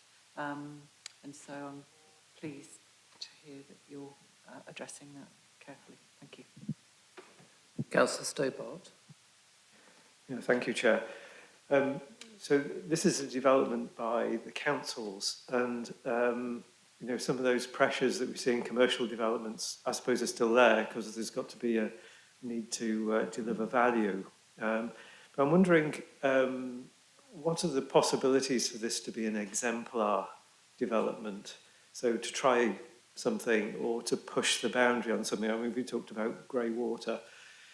I'm also wondering about the aesthetic. I mean, you could take the utilitarian view that this is somewhere where you maintain vehicles and stuff, but how do we, in a sense, make it a place that people are proud of and want to contribute to the appearance? They've got to work there, they've got to spend a lot of time there.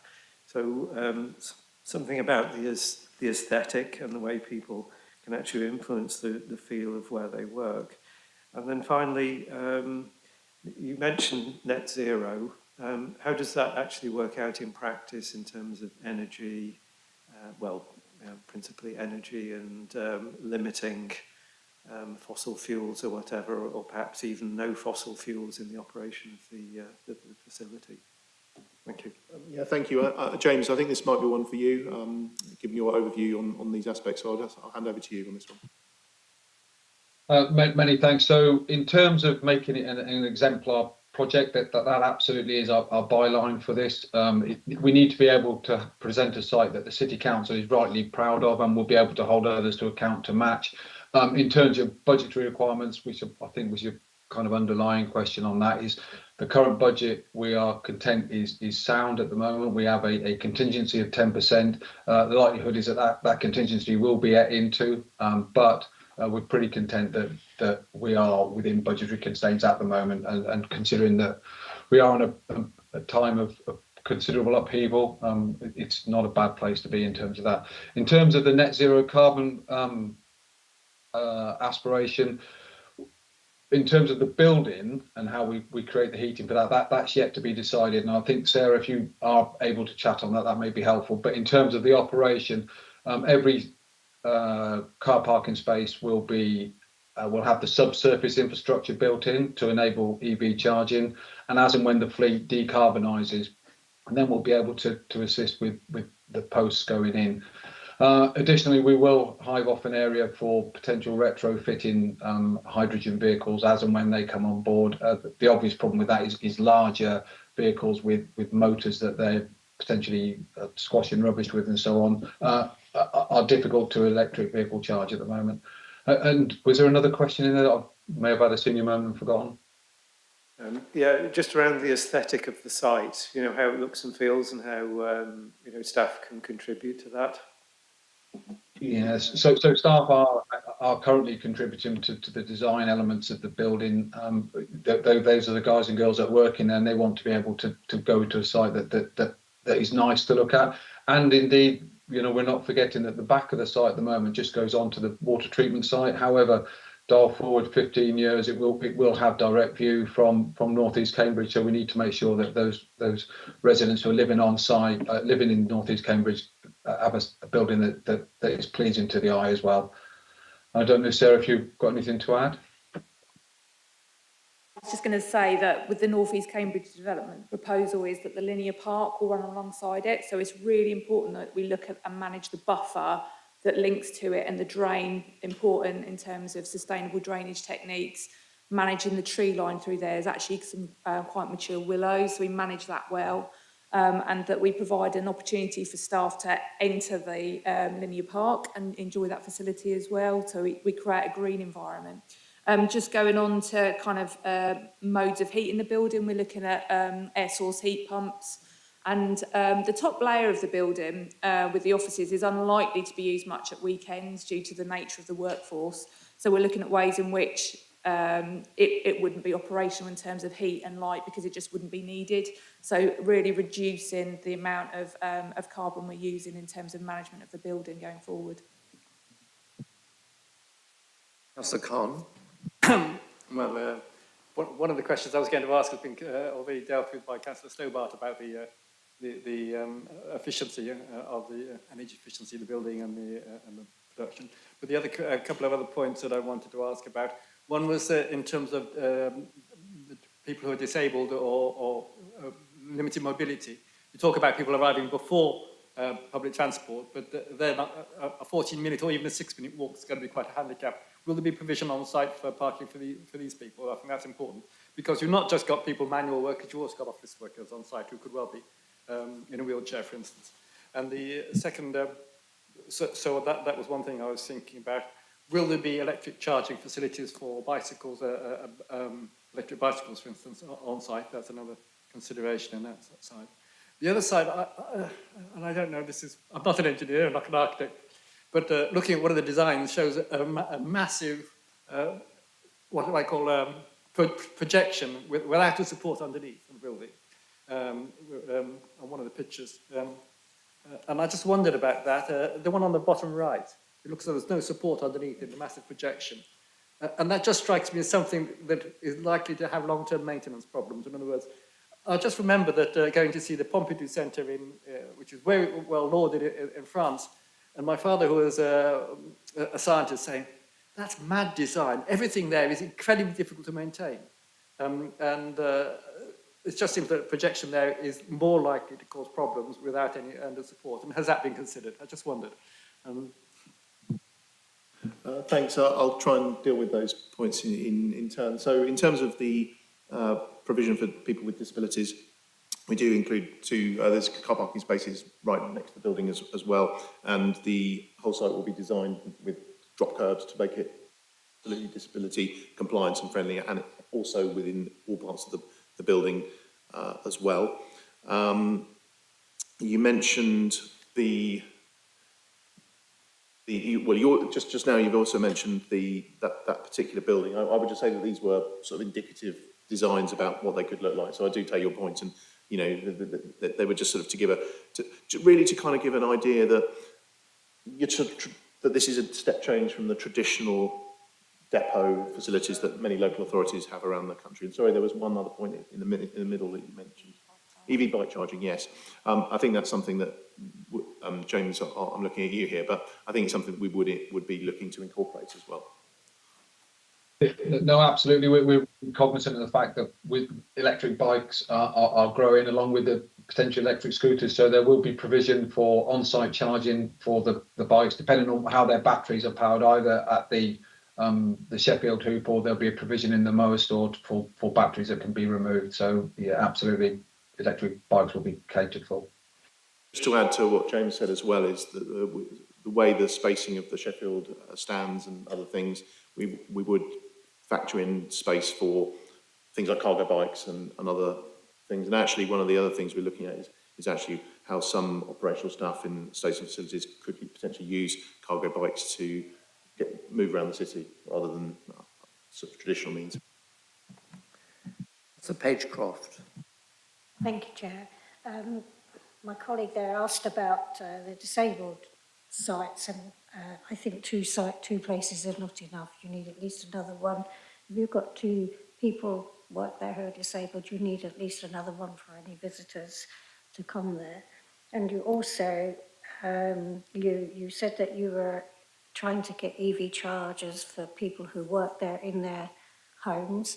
So how will this work if your workers live in council houses? How would you go about getting them EV chargers? Because would that not, I'm just wondering if that would be more difficult than if they were privately owned homes, because a lot of private homes already have the infrastructure there, but a lot of council places don't, especially if they live in an older one. And, you know, realistically, a lot of your people who work on the bins and things, not saying that it's only people who work on bins who are council tenants, because they're not. But, you know, I'm just worried about EV chargers for council tenants. Yeah, no, thanks for your point. And we will, in engagement with the planners further, we will look at ensuring that what we do provide in terms of disability car parking spaces is compliant with planning policies, and we do provide sufficient spaces, so we will look at that. In terms of EV charging, one of the interesting things we sort of discovered in terms of the current workforce is that a lot of the workforce live outside of Cambridge, in some of the more rural areas, where there are fewer terraced houses, so many people did actually have sort of facilities for driveways. I think in terms of the point you make about council tenants, obviously within the city itself, it's the same organisation, should be fairly straightforward to address that point, given that the city council also owns that stock. Outside of the city, if a council houses, you know, I would imagine there are things that we would do in terms of engagement with other council house providers, possibly affordable housing providers as well, where it's housing associations, to explore how those elements can be delivered. Well, can I just jump in there?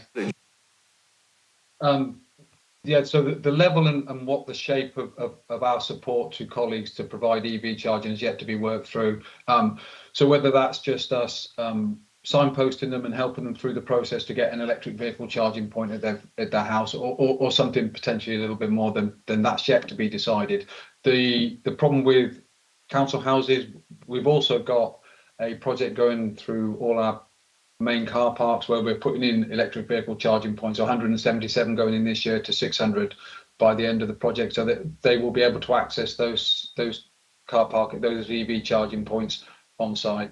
How we work with ourselves and other housing providers, we've yet to work through that.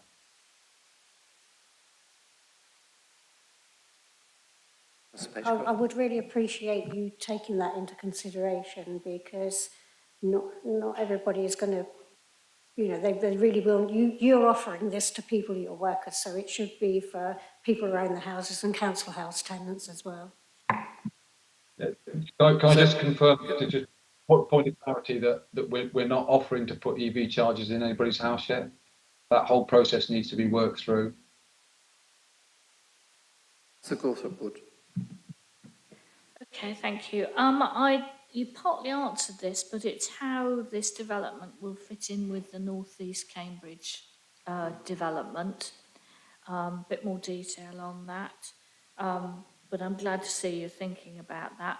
On water use, you partly answered that, but I did wonder whether it was worth having solar thermal water heating, and I'd be very keen to see what you're doing in terms of grey water use for the washdown, but also for the showers, you know, for people, for operatives. disability friendly, I think you've covered that. Is the space to have a car sharing club or hub? Yeah, I'm still a bit confused about this staff and then EV chargers, but I understand from what James is saying, you know, this needs to be worked through. My understanding was if that you have a house that doesn't have its own off-street parking, you wouldn't get a grant anyway now, and it would be rather discouraged almost via that route to have an EV charger, irrespective of whether you're in a council house or privately owned or privately tenanted. Thank you. So I think I'll probably deal with the elements about how it fits in with the area action plan, and then I might hand over to Sarah to discuss sort of the grey water showers and solar elements. And I'll talk about the car sharing as well. In terms of how it fits in with the area action plan, we've, in the pre-application discussions we've had with Philippa and Guy and her team, we very much, although we appreciate that the AAP has stopped in its track, so to speak, but it's published, we can see what the direction of travel it's going in, and we very much designed the scheme, sorry. We very much designed the scheme. Obviously, we're mindful that until the development consent order process for the new sewage treatment works, I believe that plan won't be moving forward, but will be relatively imminently. But we very much the latest iteration that is publicly available. We've made sure that we're very much consistent with that, and when in discussions with the planners, we've looked at kind of, for example, I'll just bring you down to a screen. It might sort of articulate my point a bit more to this one. One of the things we're very mindful at the moment is that, as it stands, nobody really wants to look out onto those sort of ponds in the sewage treatment works, but that will form part of the linear park. So we are mindful of that. So the scheme has been designed. It's also been designed with passive provision. You can probably just see it on that plan in front of you, just at the top there, just sort of there. We've left passive provision so that a potential cycling and pedestrian route for those potential employees who may live in North East Cambridge to access the site. That's not proposed it won't be proposed as part of this planning application because that could be 10 years down the line, but we're leaving that passive provision so that people could access the site in that direction. Obviously, one of the key things about the site is it needs to be very secure as well, so it's that's sort of an important aspect, but we very much have kept that sort of as part of it. So I would say that the forthcoming area action plan has been very much uppermost and foremost in the design processes, and it's certainly been in the pre-application discussions that we've had with the planners at the Greater Cambridge Shared Planning Service, something that we've discussed at great length. One of the key things that they want is to ensure an efficient use of the site. As I say, we've reduced from 6 acres down to 2 acres, so we've really tried to squeeze things in, but at the same time maintain design. And the other thing I'd say is that we've increased very much the biodiversity on the site, including a number of trees and areas of green space and things within the site to help sort of frame it and reduce its impact, where at the moment it's just very much hard landscaping. In terms of the other aspects you mentioned about showers and grey water and all of those sort of elements, James and Sarah, you may have some things to add on that. I was just going to say sustainability and net zero is embedded into this project really. So we're looking at ways to ensure that we've got solar panels, solar provision, grey water harvesting, if all of those things are possible. We've spoken at length with Emma in terms of sustainable direction of travel we should be taking. And we've looked at BREEAM in terms of those accreditations as well. This is quite a bespoke site in terms of what we're trying to deliver on there. It's very functional, but it also is, we're trying to reuse buildings, and so the redevelopment and the new builds is quite minimal. So it's about kind of weaving that into something that is high in terms of sustainability and accreditation, but also has a functionality. So it's really difficult to give you firm answers on those because we're not kind of bottomed out the detail, but just to be sure that that is embedded into the development of the project and key into how we work forward. And you also mentioned about car sharing clubs as well. One of the things we're looking at very much is the Milton Park and Ride as potentially a rendezvous point where employees and staff could be and potentially then share a car from there or use public transport from there in different modes. But that's certainly something that we can consider as part of the travel planning. One thing I didn't mention, it was transport in and out of the site because it's actually relatively quiet down there at the moment. And would this create a lot more traffic? I know you're doing all you can to minimise, if you like, have other forms of ways of getting to the site for employees and from the site. But I did wonder about that with the vehicles. And I would strongly urge you, solar thermal, people forget about that. And in terms of aesthetics, given that NECAP's going to be at North East Cambridge, will be developed, I really would like it to look nice, so people have a nice view of it. Okay, thanks.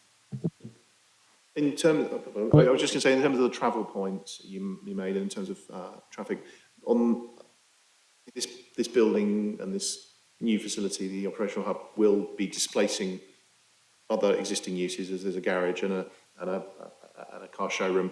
Also, there is quite a significant amount of traffic, particularly at the beginning and the end of the day with the bus depot, because obviously all the stagecoach buses come in and out of there. Obviously not much during the day when they're actually out, but at the start of the day, at the end of the day, lots of buses coming into the site. So, because we're coming back onto the Milton Road access, we don't envisage it being any worse than it currently is, and if hopefully it should be marginally better.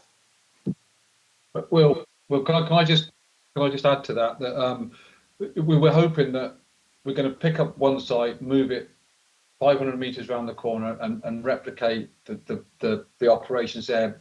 But we are going to be designing out waste transfer. So currently, what happens is we go into the streets of the city, we collect at the street horizons, we go and drop them off at the current depot. We then go back into the depot, pick up those street horizons, and take them to Waterbeach. We're hoping to process plan, or we've got to process plan that piece of work out of the operational hub. Therefore, that will see a reduction in the number of vehicle movements in and out of the hub. In addition, we're looking at the wider way that we do our business in the city. So currently we have a lot of colleagues that live in the city, drive into the depot, and then drive back out of the depot to go into the city. That is not beyond the wit of man for us to be able to process plan that out. So my feeling is that the site trip budget we will be under. We're going to see a reduction on vehicle movements, maybe not immediately, but definitely as the site develops. But as I said, the waste transfer piece has got to be designed out because we can't get planning permission without that. Councillor Thornborough.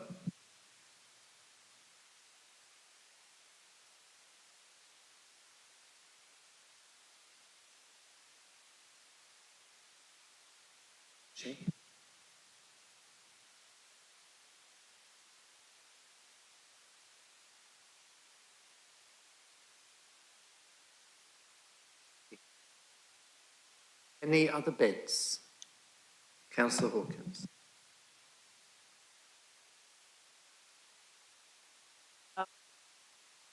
There's three things that I wanted to mention, and actually Councillor Gothrop would mention, talked about the transport. What I was going to ask was, did you discuss the trip budget that will be at this site? And that occurred to me because there's a lot of parking on there, or parking spaces. And one of the big issues with the North East Cambridge Direction Plan is that it had to meet, buildings, they have to meet a certain trip budget. Did you actually discuss that? I mean, I heard the explanation given there, but it still doesn't answer that question. And it looks very concretey. And it's a question of, are you relying on the fact that the park, the linear park goes beside it, so therefore there's not that much green on the site, other than, say, behind the car parking spaces? I think perhaps we could do better there, I don't know, and also in terms of what the roof is going to be used for. What is it going to be used for? Is it a green roof? Is solar panels on it? And why, or have you considered rather, using ground source heat pumps and not air source heat pumps in a big building? And we know that air source heat pumps, operationally, I'm not sure they're the best yet. Thank you. Just going back to the kind of the transport, so we've undertaken trip budget review of our current operations at County Road and also 130 County Road, because the estates and facility staff will be joining the operational hub. So we've done that a number of times because obviously it's quite seasonal, our operation, to understand whether there's changes and flux throughout the year. And as James has just kind of talked about, it's likely that those trip budgets will actually decrease because instead of bringing waste back to the depot, we'll be going direct off to Waterbeach. There is a lot of parking spaces because there's a lot of fleet vehicles that manage the city. So every single parking space there is actually allocated to a numbered fleet vehicle that we currently have within the city. So that ranges from tractors, trailers, sweeps, I won't bore you, but all of those things. So we have tried to reduce the number of parking spaces and the number of fleet vehicles, and that is the absolute limit of what we could take it down to in Alderus. And actually the city's growing in terms of what we're going to be managing. So we've also tried to work that in as well. I think you're right, it does look quite concretey. I can see what you're saying, but it is a working depot. In terms of the surround, it's likely to have permeable paving to allow us to manage the drainage on site as well. So I think that will kind of soften it. We've added quite a lot of trees into what the initial design had far less, and we've certainly increased that. And the kind of buffer landscape along the first drain and the way we've integrated sustainable drainage there is kind of hopefully we've greened the site up. But it is quite difficult because we're trying to deal with quite a lot on that site. As Will kind of intimated earlier, we've reduced from Mill Road, we're reducing now again from the current County Road depot. So it perhaps is as green as it, but we absolutely take your point. And in terms of the roof, we're looking at brown roof, Sedum's roof, green roof, with solar panels. And I think just going back to my point earlier about air source heat pumps, ground source heat pumps, that the devil will come out in the detail in terms of a sustainable method to manage the building in terms of heating. I think Sarah's answered everything I was going to say. The only other thing I'd just add is that we are obviously seeking to achieve the biodiversity net gain requirements that that are coming in terms of policy, and it really just that, as Sarah says, that reduction in size means that we've really tried to kind of create a balance between something that's operationally works, that does have that green space, that has the suitable drainage. There's been lots of things that we've tried to, it may, in an ideal world, it probably would be a little bit greener, but we're limited by space, I think, and we've done the absolute best we can, given the space available, but I think they're all really important to make. Thank you for that. I take the point, but you haven't answered on because there's a lot of space there that you're going to be using for parking. I know ground source heat pump requires, a lot of space. It just seems to me that if you need to have that, then perhaps it's worth considering that. But I'll just say one more thing and then I'll shut up. Just to say, the area action plan has not stopped in its tracks. We got to Reg 18, that's where we need to be. And we'll stop until we know more about where the DCO is going on for the wastewater treatment plant relocation, just to mention. Thanks, Councillor Tui. And it was probably a poor choice of words on my part. I think what I essentially was saying is it's reached a stage whereby it's waiting for the next stage, but fully understood and take your point. So, thank you. Well, just in passing, I would say, well, very well worth looking at ground source heat pump because it gives you the potential for cooling too, and you take the heat out of the buildings in the summer and you restore it back underground, and then you can recycle it. So, I think that's worth a look. Councillor Thornborough. Hello, just quick. Why are the mowers stored in the main building? I suspect it might be for security. And then also, it's great to hear about the engagement process for encouraging non-car use. And I just want to recommend Cambridge Assessments. Have they put in place a really, really good engagement process 2 years before they move to their new building? And I think there's a lot of lessons to learn from them that I think we would all benefit from hearing about. So I would recommend having a quick word with them. Thank you. I think thank you very much for the suggestion about Cambridge Assessment, and we'll certainly look into that because it sounds a very, very useful piece of information to be aware of. In terms of mowers, there is a possibility that they could be spread around the city, I believe. Is that the case, Sarah, in terms of sort of where they're operationally needed? But yeah, so currently some of the ride-on mowers, hand mowers are stored elsewhere in the city, but essentially all the management and maintenance of that as fleet will be done at this site. So it makes sense that they are predominantly will come back here when we stop grass cutting. So it will link in with the work that they do at the garage. And in terms of being stored inside, it is around a security issue. Thank you very much. We've indulged you, and we've indulged our members of the committee too. So thank you very much for your presentation.